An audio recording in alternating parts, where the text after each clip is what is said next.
And we're going to go the wrong way if we keep taking in garbage into our country. Ilhan Omar is garbage. She's garbage.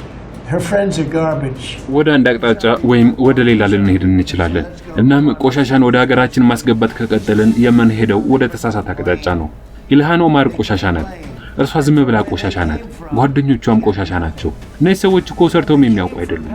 እነዚህ ሰዎች እንሂድ፣ ተነሱ፣ ይህንን ቦታ ታላቅ እናደርገው የሚሉ ሰዎች አይደሉም። እነዚህ ሰዎች የሚያውቁት ማማረር ብቻ ነው። ያማራሉ። ከመጡበት ሀገር እኮ ምንም ያገኙት ነገር አልነበረም። ታውቃላችሁ፣ ልክ ከገነት የመጡ ይመስል እዚህ መጥተው ይሄ ገነት አይደለም ይላሉ። ነገር ግን የመጡት ከገሃነም ሆኖ ሳለ እዚህ መጥተው ያማራሉ። ከመለቃቀስ ውጪ ምንም የሚሰሩት ነገር የለም። እኛ በሀገራችን አንፈልጋቸውም። ወደ መጡበት ይመለሱና ያንን ሀገራቸውን ያስተካክሉ።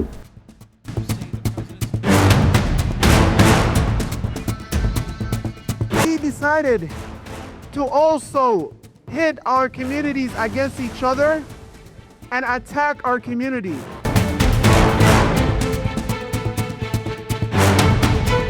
በአሜሪካ የሰሜናዊ ክፍል በበረዶማው ሚኒሶታ ውስጥ በአሁኑ ወቅት ከቅዝቃዜው የአየር ንብረት የበለጠ የከፋ የፖለቲካ ማዕበል እየተናወጠ ነው።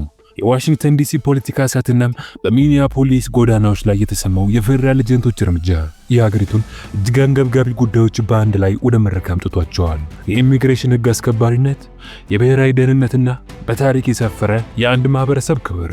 ይህ ሁኔታ የአንድን ማህበረሰብ ዕጣ ፈንታን ብቻ ሳይሆን የአሜሪካን የፍትህ ሰብአዊነትና የፖለቲካ ስርዓት መርሆችን ሁሉ የሚፈታተን ወሳኝ ምዕራፍ ነው። አሁን የሶማሌ ማህበረሰብ ጥቃት ውስጥ ወድቋል። በዚህም ምክንያት ማስ ዲፖርቴሽን ወይንም ስደተኞችን ወደ መጡበት ማስመለስ ስራው ተጀምሯል። ጥያቄው የሚሆነው ቀጣይ ማን ይሆናል የሚለው ነው። በዲኤምቪና ዙሪያው የሰፈረው የኢትዮጵያ ማህበረሰብ ቀጣይ ሰለባ ይሆናል ወይስ ከዚህ ስጋት ነፃ ነው? ሰለባ የሚሆን ከሆነስ ምክንያቶቹ ምንና ምን ናቸው? እነዚህን ሁሉ ሰፋ አድርገን እንተነትናለን። አብራችሁን ቆዩ።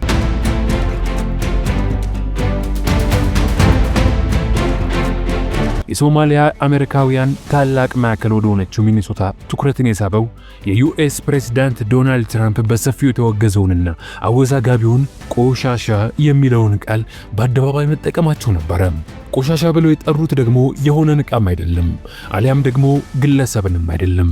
ቆሻሻ የተባለው በአሜሪካ በሚኒሶታ ግዛት ለ3 አስርት ዓመታት ተደራጅቶ የኖረውን መላውን የሶማሊያ ማህበረሰብ ነው።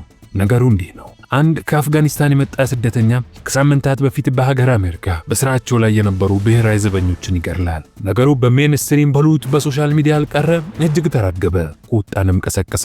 ጋይስ ትራምፕ ግን ነገሩን ጠምዝዘው በሚኒሶታ ወደ ሰፈረው ወደ ሶማሊ ማህበረሰብ ወሰዱት። ጣታቸውንም እነሱ ላይ መጠቆም ጀመሩ። ትራምፕ የሶማሊያ ተወላጆችንና የኮንግረስ አባል የሆነችውን ኢልሃን ኦማርን በግል ስም ጠርተው ማጥቃታቸው የፖለቲካ ትንታኔን ወደ ግል ጥላቻና ስሜታዊ ክርክር የሚቀይር አዝማሚያ ያሳይቷል። This Ilhan Omar, whatever the hell her name is, with the little turban. I love her. She comes in, does nothing but bitch. She's always complaining. She comes from a country where it's considered about the worst country in the world, right? ለትራምፕ ደጋፊዎች ይህ የአገሪቱን ጥቅም የማስቀደምና ለዓመታት ችላ የተባለውን የኢሚግሬሽን ሕግን የማስከበር ምልክት ሲሆን፣ ሪፐብሊካኖቹ ተቃዋሚዎቹ ግን ጥላቻን የሚያሰራጭና ዘረኝነትን የሚቀሰቅስ አደገኛ የፖለቲካ ስልት እንደሆነ አድርገው ይከራከራሉ። ይህ ንግግር በባዶ አየር ላይ ቀረዛቻ ብቻም አልነበረም። ወዲያውኑ መንታ ከተሞች በሚባሉት በሚኒያፖሊስና በሴንት ፖል አካባቢዎች ከዚህ ቀደም ታይቶ በማይታወቅ መልኩ ከ100 በላይ የሆኑ የፌደራል ኢሚግሬሽንና ጉምሩክ አስከባሪዎች ወይንም ICE ተሰማርተው ኦፕሬሽን ጀምረዋል።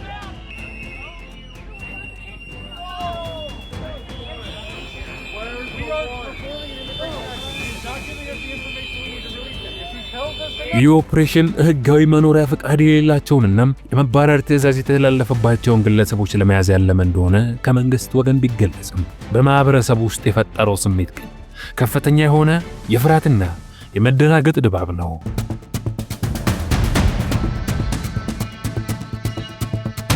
ይህ ሁሉ ውጥረት ከመፈጠሩ በፊት በሚኒሶታ የሶማሊያ ማህበረሰብ የአሜሪካንን ህልም ስኬት ከሚያሳዩ ምርጥ ምሳሌዎች አንዱ ነበረ። በ1990ዎቹ መጀመሪያ ላይ ከሶማሊያ የእርስ በርስ ጦርነት ሸሽተው ወደ አሜሪካ የመጡት ስደተኞች በጠንካራ የሥራ ባህል፣ በማህበረሰባዊ ትስስር ታዋቂ ነበሩ። ካርሜል ሞልን ጨምሮ በርካታን የንግድ ማዕከላትን በመገንባት በሚኒያፖሊስ ኢኮኖሚ ውስጥ ከፍተኛ ሚናን ተጫውተዋል። ትምህርት ቤቶችን አቋቁመዋል፣ በጤናው ዘርፍ ተሰማርተዋል፣ እንዲሁም በፖለቲካው መድረክ ተሳትፎ በማድረግ የራሳቸውን ተወካዮች ወደ ኮንግረስ እስከ መላክም ደርሰዋል። ይህ ማህበረሰብ ምንም እንኳን የቋንቋና የባህል ፈተና ቢገጥመውም በሚኒሶታ ቅዝቃዜ ውስጥ ሞቅ ያለ ማህበረሰብን ፈጥሮ ለአሜሪካ ኢኮኖሚና ብዝሃነት የማይተካ አስተዋጽኦን አበርክተዋል። ነገር ግን ይህ የስኬት ታሪክ ከስጋት ነፃ ሆኖ አያውቅም። ከውጭ የሚሰነዘሩ የዘረኝነት ጥቃቶችና በውስጥ የሚፈጠሩ የትውልድ ግጭቶች መካከል ማህበረሰቡ ሁልጊዜም በጥርጣሬ ዓይን ይታይ ነበረ። በተለይም ከ9/11 ጥቃት በኋላ ሙስሊም ስደተኞች ላይ የነበረው ክትትል እየጠነከረ በመምጣቱ የሶማሊያ ማህበረሰብ ለልዩ ፍተሻ ተጋልጦም ነበረ። አሁን የተከሰተው የገንዘብ ማጭበርበር ቅሌትና የሽብርተኝነት ግንኙነት ክስ ቀድሞ የነበረውን ስጋት ወደ ከፍተኛ ደረጃ ያሸጋግሩታል። ለዓመታት የተገነባው የመተማመን ድልድይ በአንድ ጀንበር የመፍረስ አደጋ ተጋርጦበታል። ይህም ለንጹሃን ዜጎች ከፍተኛ የልቦና ጫናን ፈጥረዋል። ይህ ታላቁ ውጊያ ወደ ተግባራዊ እርምጃ ተሸጋግሮ ታላቁ የጽዳት ዘመቻ እየተባለ የሚጠራው የፌዴራል ኢሚግሬሽን ወኪሎች ወይንም ICE ኦፕሬሽን በሚኒያፖሊስ መጀመሩን የዜና ዘገባዎች አረጋግጠዋል። ከ100 በላይ ልዩ የሰለጠኑ ወኪሎች ወደ ከተማዋ የተላኩት የመባረር ትዕዛዝ የተላለፈባቸውን ግለሰቦች ለመያዝ ያለም ኦፕሬሽን ቢሆንም በማህበረሰቡ ውስጥ የከፋ ስነ ልቦናዊ ተጽዕኖ ፈጠረ። በሺህ የሚቆጠሩ ሶማሌ አሜሪካውያን የሚተዳደሩበት ካርሜል ሞል የፍርሃትና የጸጥታ ምሳሌ ሆነው ቆመ። ነዋሪዎች ከቤት መውጣት፣ ልጆቻቸውን ወደ ትምህርት ቤት መላክም ወይም ለሥራ መሄድ አስፈሪ ሆኖባቸዋል። ይህ ሁኔታ በሕጋዊ መንገድ የሚኖሩትንና ንጹሐንን በጅምላ የመጠራጠር ችግር ያመጣ ሲሆን ሕግ አስከባሪው አካል ፍርሃትን እንደ መሳሪያ እየተጠቀመበት ነው የሚል ወቀሳ አስከትሏል። ይህ ዘመቻ በወንጀለኞች ላይ ብቻ ሳይሆን ሕጋዊ ዜግነት ያላቸውና የአሜሪካንን ሕግ አክብረው የሚኖሩትን ሁሉ በፍርሃት እያንቀጠቀጠ ነው። ይህ ሁሉ ውጥረት ሊፈጠር የቻለው በአሜሪካ ታሪክ ውስጥ እጅግ ግዙፍ ከሚባሉት የመንግስት ገንዘብ ዘርፊያዎች በአንዱ ነው። የፌዴራል መርማሪዎች $1 ቢሊዮን በላይ የሚገመት የግብር ከፋይ ገንዘብ ከተለያዩ የመንግስት ፕሮግራሞች ተዘርፏል። መነሻው ፊዲንግ አወር ፊውቸር የተባለው የህፃናት ምግብ ድጋፍ መርሃ ግብር ቢሆንም ቅሌቱ ለአካል ጉዳተኞች መኖሪያ ቤት ድጋፍና ለኦቲዝም ሕክምና ጨምሮ ወደ ሌሎች ማህበራዊ ፕሮግራሞችም ተስፋፍቷል። ይህ ሁሉ የሆነው በአብዛኛው በሶማሊያ ማህበረሰብ ውስጥ ባሉ ግለሰቦች ሲሆን መላው ማህበረሰብ በወንጀለኞች ድርጊት ምክንያት የጋራ ፍርድ ሊሰጥበት ነው የሚል ስጋት አድሯል። ከሁሉም በላይ ከተዘረፈው ገንዘብ የተወሰነው ክፍል በሶማሊያ ለሚንቀሳቀሰው አልሸባብ ለተሰኘው የሽብር ቡድን እንደደረሰ በመጠርጠሩ የአሜሪካን ግብር ከፋይ ገንዘብ ለሩቅ አገር ሽብር ነዳጅ መሆኑ አሜሪካን አስደንግጧል። አጠቃላይ የተዘረፈው ገንዘብ በቢሊዮኖች የሚቆጠር ዶላር እንደሆነ ይገመታል። የዚህን ማጭበርበር ስፋት የሰሙት ማህበረሰቡ አባላት ራሳቸውን በሁለት ጎራ ከፍለዋል። በውጭ ኃይሎች የሚሰነዘረውን ዘረኝነት በመቃወም በጽናት የሚቆሙ ሊሆኑ፣ በሌላ በኩል ደግሞ በዝርፊያው የተሰማሩት ግለሰቦች በማህበረሰቡ ላይ ያመጡትን ውርደት ይተቻሉ። የትውልደ ሶማሊያዊው ፕሮፌሰር አህመድ ሳማታር በቅሌቱ ጥልቅ ኀፍረት እንደተሰማቸው ገልጸዋል። እሳቸው እንደሚሉት ማህበረሰቡ በትጋት የገነባውን መልካም ስም በጥቂት ስግብግብ ግለሰቦች ምክንያት እንዲበላሽ መፍቀድ የለበትም።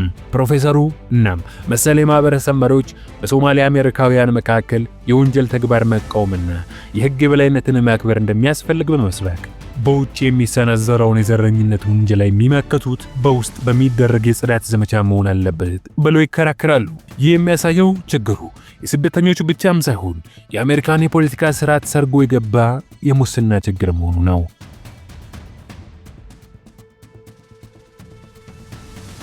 ይህ ሁሉ ሁኔታ የፖለቲካው ዓለም ዋና ርዕስ ሆኗል። በሪፐብሊካኖችና በዲሞክራቶች መካከል ያለው ልዩነት ከመቼውም በላይ ጎልቶ ወጥቷል። ሪፐብሊካኖች በተለይም እንደ ክሪስቲን ኖም ያሉ ባለስልጣናት የኢልሃን ኦማርን የዜግነት ጉዳይ ጨምሮ የፌደራሉን መንግስት ጠንካራ እርምጃ እንዲወስድ እየገፋፉ ነው። ሪፐብሊካኖች ዜግነት በማጭበርበር የተገኘ ከሆነ ሊገፈፍ እንደሚችል በመግለጽ ህጋዊ ክርክር ለማንሳት ሞክረዋል። በሌላኛው ወገን ደግሞ የሚኒሶታው ገዢ ቲም ዋልዝ የሚመሩት ዲሞክራቶች የትራምፕን ንግግር አደገኛና ዘረኛ በማለት ይኮንናሉ። የዲሞክራቶች አቋም ፍትህ በጅምላ መሆን የለበትም፣ የጥቂቶቹ ወንጀል የብዙሃንን ክብር መናድ የለበትም በሚል ላይ የተመሰረተ ነው። ይህ ግጭት የአሜሪካን ህገ መንግስታዊ እሴቶችን በተለይ ዜግነትን በምን መንገድ መግፈፍ እንደሚቻል በሚሉ መሰረታዊ ጥያቄዎች ላይ ጥልቅ ክርክርን አምጥቷል። በዚህ ሁሉ የፍርሃትና የፖለቲካ ውጊያ መካከል ትልቁ ትኩረት የሚሆነው የጦርነት ስደትን ሸሽተው የመጡት የሶማሊያ ስደተኞች ዛሬ በገዛ ቤታቸው እንደገና የስደት ስሜት እየተሰማቸው ነው። ለ30 ዓመታት የተገነባው ማህበራዊ ድልድይ የፖለቲካውን ንግግር የጥላቻን ነበልባል ሲለኩስ በፍጥነት ሊፈርስ ችሏል። ይህ መልእክት በአሜሪካን ህልም ላይ ያላቸውን እምነት ቀውስ ፈጥሮባቸዋል። ሰብአዊ መብት ተሟጋቾች እንደሚሉት ይህ ጥቃት ሆን ተብሎ በሶስት ዋና ዋና ምንነቶች ላይ ያነጣጠረ ነው። ጥቁር መሆን፣ ስደተኛ መሆን፣ ሙስሊም መሆን።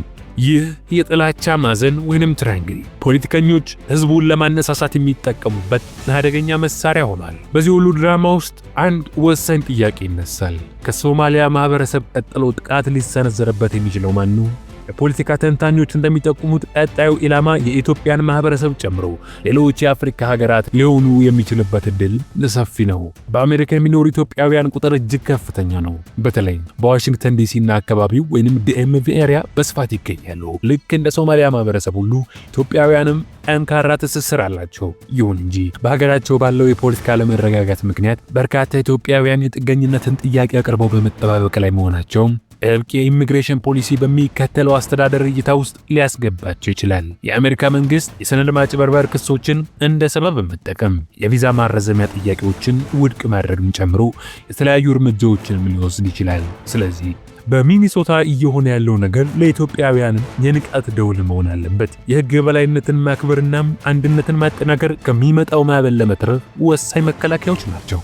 በመጨረሻም ሚኒሶታው ክስተት ለአሜሪካም ታላቅ ፈተና ነው። በ1 ቢሊዮን ዶላር የተፈጸመውን የሀብት ዝርፊያ መዋጋትና የህግ የበላይነትን ማስከበር አስፈላጊ ነው።